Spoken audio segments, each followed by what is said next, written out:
안녕하세요. 위스키 치는 여자입니다. 요즘에 위스키를 마시고 싶어 하시는 분들 또는 지속적으로 배워나가고 싶어 하시는 분들 굉장히 많으신데요. 그런데 선입견과 오해 때문에 잘못된 방향으로 배워나가고 계시는 분들 굉장히 많다고 합니다. 실제로 바에 오시는 반가운 위린이 손님분들과 이야기를 나누다 보면 그게 그런 거였어요? 그거 그렇게 마시는 거였어요?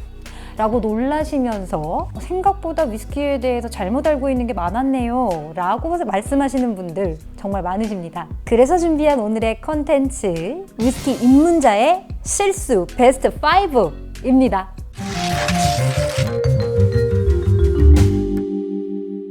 첫 번째, 위스키는 오래되면 망가진다? 와인은 보통 오픈한 이후에 산화 등의 문제로 며칠 이내로 다 마시는 것을 추천드리고 있습니다. 위스키는 어떻게 생각하실까요? 와인보다는 고도수니까 좀 더 오래 가겠지? 한 달?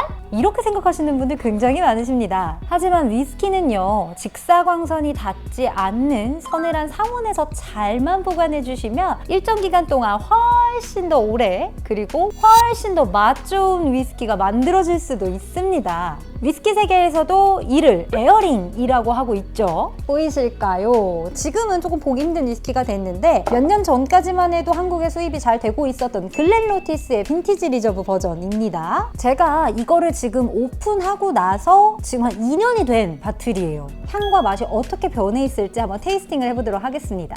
보시면 지금 위스키 바틀에 반 정도가 남아있어요. 조금 더 작은 바틀에 옮겨 담아가지고 보관해 주시는 게 훨씬 더 퀄리티를 유지할 수 있는 그런 방법 중에 하나입니다.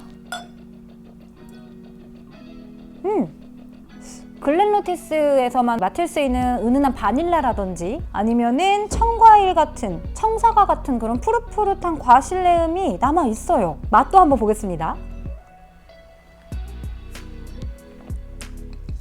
맛에서는 아주 살짝 조금 빠진 것 같기는 한데 그게 저한테는 지금 오히려 좀 더 부드럽게 느껴지고요. 이 글렌로티스가 가지고 있는 베리류의 그런 과실향이라든지 이런 것들은 여전히 느낄 수 있는 정도의 테이스팅인 것 같습니다. 이렇게 오픈을 하고 나서 잘만 보관된 그런 위스키라면 언제든지 얼마든지 더 맛있게 즐기실 수 있다는 점 꼭 기억해 주세요.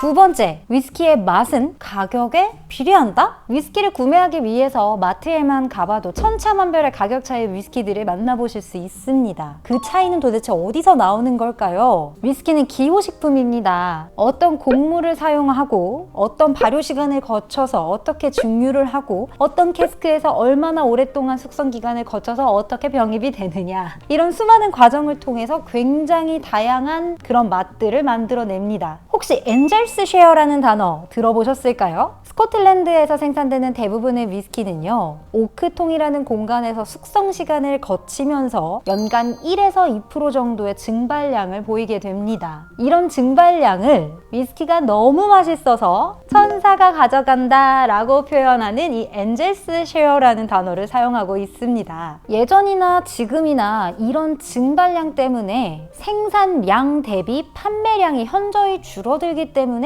숙성 시간이 오래되고 증발량이 많이 날아간 그런 위스키는 당연히 값을 많이 받을 수밖에 없습니다. 하지만 그렇다고 맛도 똑같이 비례할까요? 아니죠. 신생 증류소들, 그리고 역사가 오래된 증류소들에서도 굉장히 실험적인 여러 가지 방법을 통해 빠른 시간 내에 위스키들을, 좋은 위스키들을 만들고 있죠. 좋은 위스키, 비싼 위스키 하면 어떤 위스키 생각하실까요? 스코틀랜드 위스키 중에서는 맥켈란 이런 거 생각하시는 분들도 계실 텐데 사실 제 기호에는 정말 소신 발언입니다.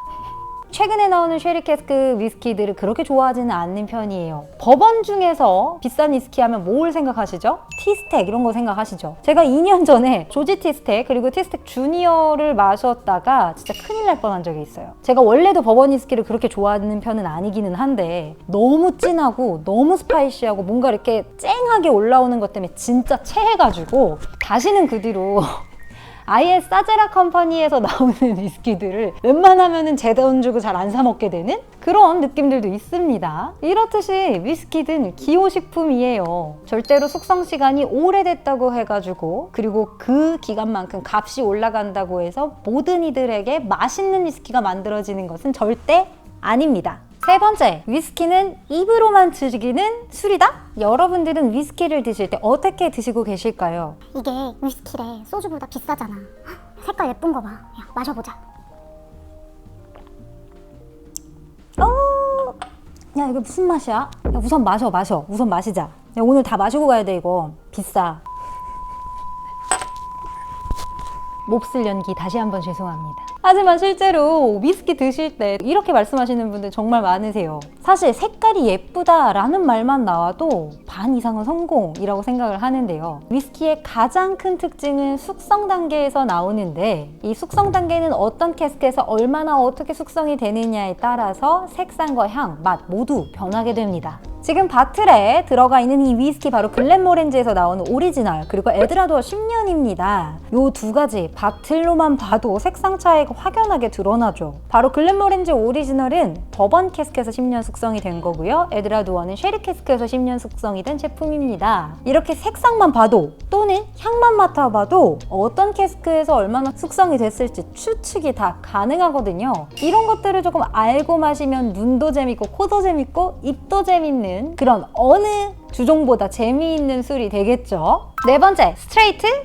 온더락? 위스키를 입문하시는 분들 중에 가장 많이 하는 질문 중에 하나가 위스키를 어떤 방법으로 마셔야 가장 맛있게 마실 수 있나요? 입니다. 내돈내산 내가 사 먹는 이 위스키 나한테 가장 맛있는 방법을 찾아가면서 먹는 것도 굉장한 재미이지 않을까 싶은데요. 가끔 좀 더 부드럽게 마셔야 오늘 내 컨디션에 더 맛있게 느껴지는 위스키들이 있고 어쩔 때는 도수가 높음에도 불구하고 스트레이트 니트로 마셔도 굉장히 그 풍미가 가득 느껴질 때가 있거든요. 스트레이트, 온더락 또는 하이볼 칵테일까지 이 내돈내산 이 위스키를 가장 맛있게 먹는 방법은 나만 알 수 있다는 것 그것도 꼭 참고해 주시면 좋겠습니다. 아벨라워 12년입니다. 요거를 한번 제가 스트레이트 그리고 온더락으로 한번 마셔보면서 차이점을 한번 느껴볼게요. 스트레이트 먼저 마셔보도록 하겠습니다.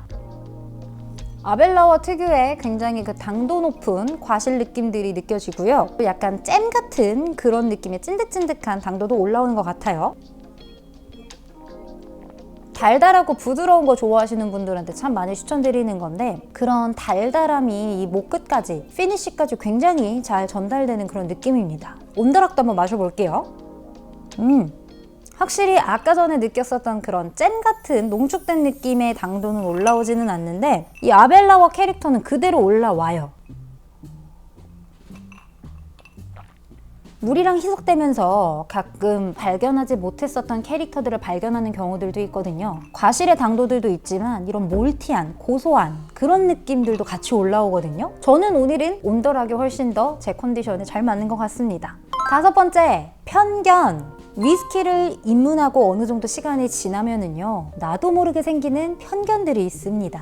예를 들면 처음에 마셨었던 피트 위스키, 스모키한 위스키 때문에 그 병원 냄새 나는 거 왜 먹는 거야? 이해를 못하겠어. 난 피트 안 먹어 하는 분들도 계시고요. 어떤 쉐리 캐스크를 마신 다음에 이 말린 과일 쿰쿰한 냄새 나는 거 왜 마셔? 라고 말씀하시는 분들도 계세요. 피트파 쉐리파 싸우지 마세요. 피트도요 굉장히 다양한 피트가 있고 쉐리도 굉장히 다양한 쉐리가 있어요. 심지어 쉐리 피트 위스키도 있죠. 그런데 무조건적으로 병원 냄새 난 이거 무조건 못 마셔, 쉐리 난 이거 안 마셔, 이렇게 접근하시다 보면은 굉장히 광범위한 이 많은 위스키들을 다 접하시기는 힘드시겠죠. 물론 난 내가 마시고 싶은 것만 마실 거야 라고 생각하실 수도 있습니다. 하지만 그것 때문에 좀 더 세분화된 나의 기호를 찾을 수 있는 기회를 놓치시는 건 아니실까요? 아마 시간이 지나고 위스키를 여러 가지를 마시던 분들이라면 아마 제가 하는 말 굉장히 많이 이해해 주실 거라고 생각이 됩니다. 사실 처음에 어느 정도 가격이 있는 주종이기 때문에 그렇게 쉽게 많은 위스키를 경험하기는 조금 힘든 주종이라는 거는 저도 압니다. 하지만 내돈내산 이 비싼 위스키를 사 먹는데 뭔가 편견 또는 남의 이야기만 듣고서는 선택한다면 오히려 그게 더 아까운 거 아닐까요? 내돈내산 위스키의 슬기로운 생활을 위해서 그리고 슬기로운 나만의 취미 생활을 위해서 오늘 나온 컨텐츠의 5가지 실수 또는 뭐 다른 것들이 있을 수도 있지만 이런 것들에 대해 다시 한번 생각해 보는 거는 어떨까요? 오늘의 컨텐츠 여기까지입니다. 감사합니다.